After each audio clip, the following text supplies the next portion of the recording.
Hello and welcome to my channel. My name is Jenny. I'm from jennycarddesigns. Thanks so much for joining me today. My YouTube channel contains content that is intended to share paper crafting tutorials and inspiration with all of you. I hope that you enjoy.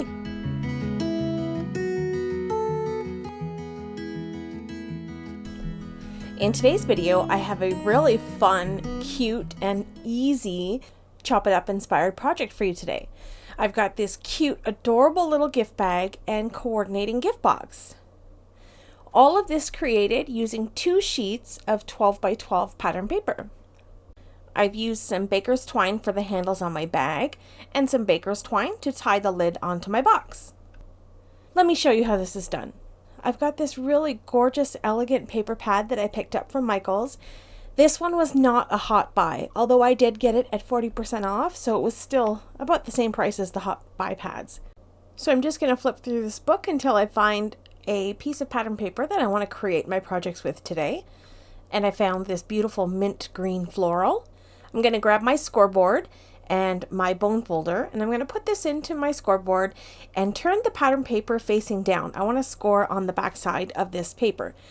Now this project works even better if you have double-sided paper. I don't have any of that. I've got just this white backed pattern paper, and our first score is going to be at 1/2 inch. Our second score is going to be at 3.5 inches. The next score at 8.5 inches. And then finally 11.5 inches. Okay, then we're going to rotate the cardstock 1 turn. And then we're going to score at 1 inch. And you just want to be careful, you don't want to rip your paper here, so do your scores nice and gentle. 4 inches, 6 inches, and then 11 inches. And that's going to be it for the scoring.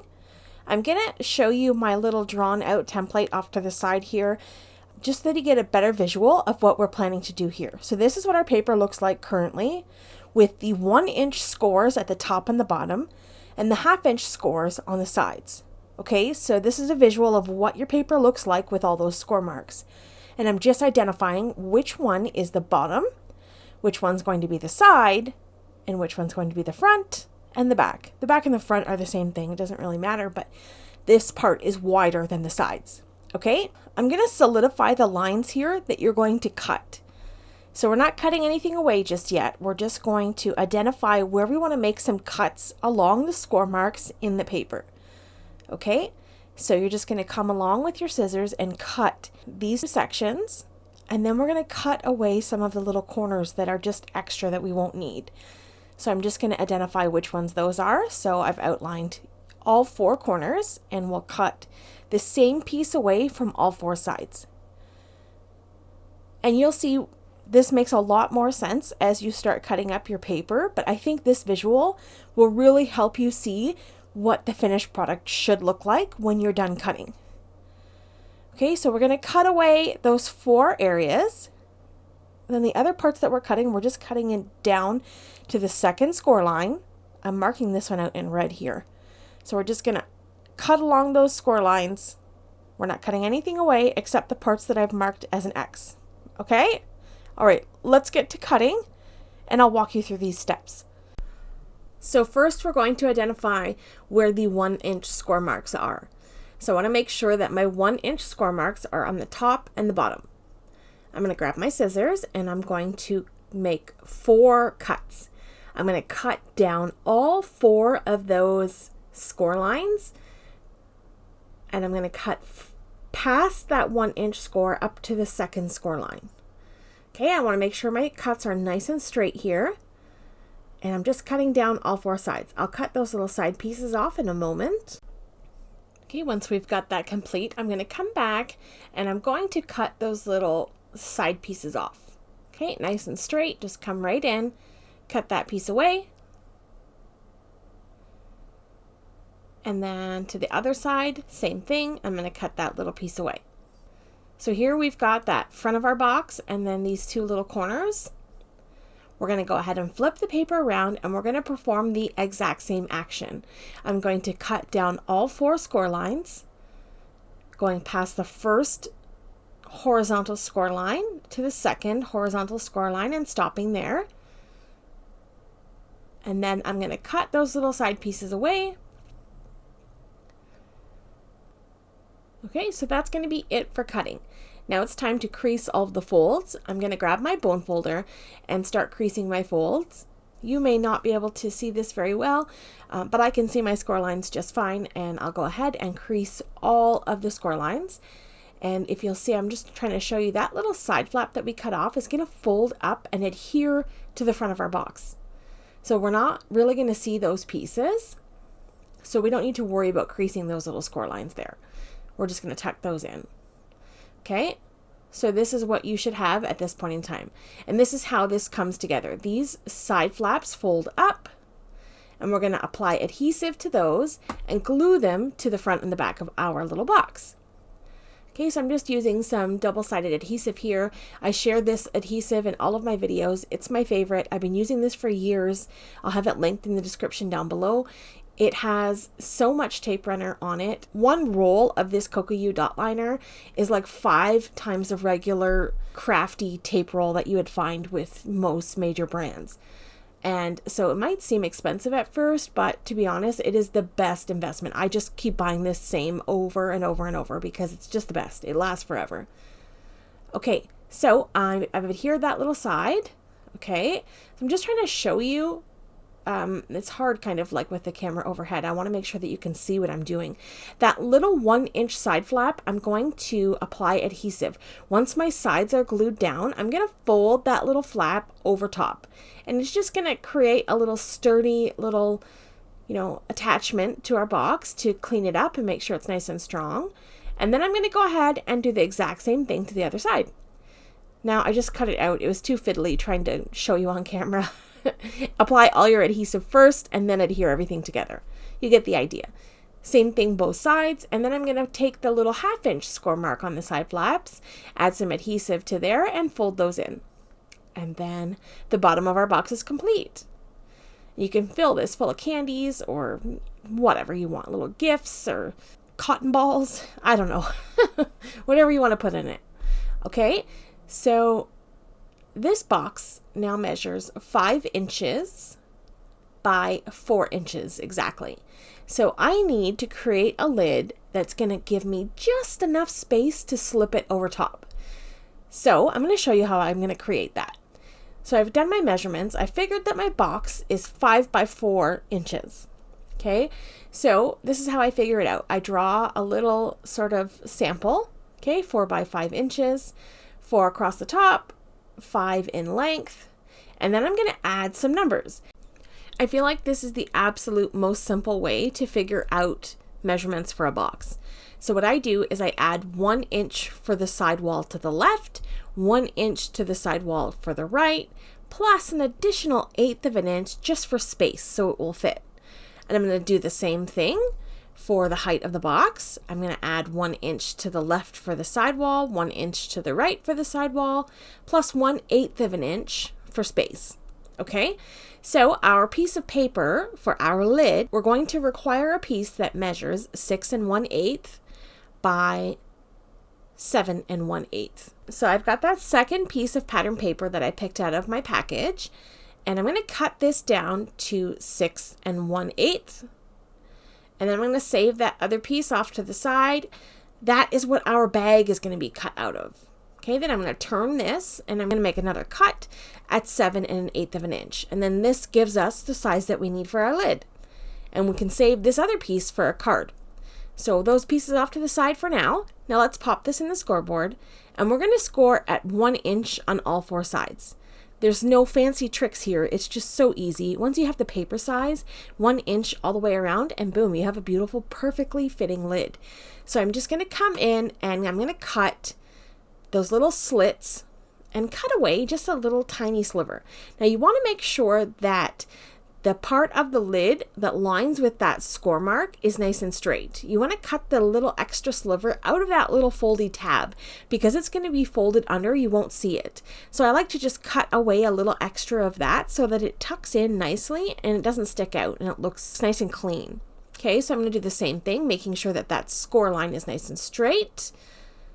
And I'm going to cut away those little wedges from the little tiny corner flap, not from the center piece, if that makes sense. All right. And then once this is done, I'm going to crease all of the folds. I'll use my bone folder, crease all of my folds here to make sure that I've got good sharp creases and that this is going to fit nicely right over top of our little box. Okay. Once I have all my corners creased, I'm going to take those little tiny tabs and I'm going to apply adhesive to all 4 corners using my sticky dot runner again and just applying adhesive to those 4 corners. And then I'm going to take those little tabs and I'm going to fold them under, making sure that my box is nice and straight and those corners meet up nicely, and then press my adhesive in. Okay, I'm going to do that to all 4 sides, and then our lid is complete. This is a perfectly fitting lid for our cute little box. Let's pull in the box and put this on top. This is just so cute. This is just the cutest little box ever. I am in love with it. It's so gorgeous. I got a little bit of baker's twine. I'm going to tie a cute little bow around my box to hold my lid on. You can use whatever you've got here. You can use ribbon, baker's twine, whatever. This is just the cutest little box to put little tiny things in, little treats or snacks or stationery or toiletries, just something, thoughtful and not anything too heavy because it's just pattern paper. If you want to put something heavy, then I would suggest reinforcing the box a little bit more than what we've done today. Okay, so I've got this cute little bow all tied up and our box is complete. All right, now let's take those scraps and do a little something extra with the other pieces of this pattern paper. Okay, I'm going to start with what's left of this 12-inch piece. I'm not 100% sure of the measurement. It's 5 7/8, I think, something like that, by 12. So I'm going to put this in my scoreboard, and I'm going to make some 1-inch scores on both sides of that paper. So I'm just going to make 1-inch score on one side, turn it around, and make a 1-inch score on the other side. And then rotate that cardstock, and across the 12-inch side, I'm going to score at 5 inches, and then at 7 inches. And in case I forgot to mention, I'm making the bag out of this piece of cardstock. I'm going to grab my scissors and I'm going to make a few cuts along those little score lines in the center of this piece of paper. Okay, and then I'm going to fold those little pieces up, and then I'm also going to take a little tiny sliver of cardstock out of those center pieces. I'm going to fold the cardstock first. I'm going to crease all of those folds. So once that's done, I'm going to come in and cut a little angle out of those little center tabs. Because this bag is going to be angled, it'll just help us when we fold it together. So I'm just going to cut a little bit out of those little sides, and I'm going to apply some adhesive across those little flaps on the inside. Okay, and then I'm going to take 2 flaps, fold them in, and apply a little bit of adhesive just at the top. Nowhere else, just at the top, because I'm worried that the adhesive will be exposed. So I'm going to stand this piece up. I'm going to take the 2 sides, and I'm not going to worry about the inside pieces, but I'm going to line up the top pieces where I've applied that adhesive and make those 2 little corners meet together, if that makes sense. So it's going to create a little bit of an angle. Okay, and then I'm going to press those sides together, and then I'm going to come in, take my bone folder, and press those little inside pieces. Okay, so this is what we should have. Super simple. I'm going to come in and trim those little corners that are overhanging off the bottom of our bag on both sides. And then I'm going to come in and cinch those little top pieces. I'm just going to help this little top piece sort of fold together in a little angle. I don't want to force it. I just want to gently guide it to where I want it to be. Okay? And then you have this cute little bag. Super simple. Few pieces of adhesive and you're done. Like, it was so easy. I'm going to grab a hole punch and I'm going to punch a hole. I'm going to punch through both pieces of cardstock at the same time. Then I can be sure that my holes are lined up on both sides of my paper. All right, and then I'm going to grab some of that baker's twine. I'm just going to cut a piece off, and I'm going to feed it through. So the key to this is making sure that when you tie your little knot, you want to make sure that you're tying the knot so that it's going to hide on the inside of the box. So I'm going to feed this through one side completely, and then I'm going to take both ends and feed them both in. If you see what I mean. So I'm just going to let that fall into the center, and then I'm going to feed the other side and let that fall in, and then I'm going to tie a little knot. So I'm just going to tie a tight little knot. I mean, I'm not putting anything heavy in here. I'm not putting bricks or anything. It's just going to be, you know, something tiny. And then snip away the excess little tails. And then when I pull on these handles, it's always going to be even. I don't have to worry about one side being longer than the other, or the knot falling out and the handle falling off. Instead, this is just one connected piece. And then when I pull the handles and drop that little tied knot on the inside of the bag, then we have a perfectly symmetrical handle on both sides. So cute. And it's so simple. You can do this with any piece of baker's twine, and you don't even have to measure it. Just doesn't matter. All right, so here's our box in our bag, all done and complete. And what's left is this small little piece of pattern paper that I'm just going to cut up and make a quick A2 size card to coordinate with my gift set. So first up, I'm going to pop this into my trimmer, and I'm going to cut this down to 3.5 inches by 4 3/4 inches. This is going to give me a nice panel to layer on the front of an A2 size card. I've also decided to pull in a little piece of black cardstock. This is just a scrap I had laying around, and I'm going to adhere my pattern paper to that little scrap. I feel like that little pop of black will tie the baker's twine into everything. It'll just coordinate nicely. So I'm just going to trim off this cardstock. I'm just getting the tiniest little tiny black layer around, and that's all I want. I just want that little tiny bit. Okay, so once that's done, I'm going to adhere that to the front of my card base. I'm not making anything complicated. It's very simple, cute, and nothing over the top. For my sentiment, I've decided to use this jennycarddesigns sentiment strips. I got this in a card kit from Jenny K. I've got a few of them, one for Christmas and one from the most recent card kit, and I've never used them before. So I thought, here's a perfect time just to pop up a quick little sentiment that says birthday wishes. So I trimmed that out and popped it on the front of my card, and that's all I'm going to do. Nothing else. I think everything that is just so cute and coordinating, and I made all of this out of 2 sheets of 12 by 12 pattern paper. Can you believe that? What an amazing way to get crafty in your space, chop up your 12 by 12 pattern papers, and get to using them. So that is it for today's video. I hope that you enjoyed today's project. Here's a close-up look at the things that we've made here today. Thank you so much for taking time out of your day to spend it here with me. I appreciate the support as always. Coming up on screen are a couple of videos I think you may enjoy, including the full playlist of 30 plus videos. I think it's almost 40 now. Pretty close to 40 videos of Chop It Up series. So I'd hope you check that out and have yourself a lovely day, and I'll see you in the next one. Bye!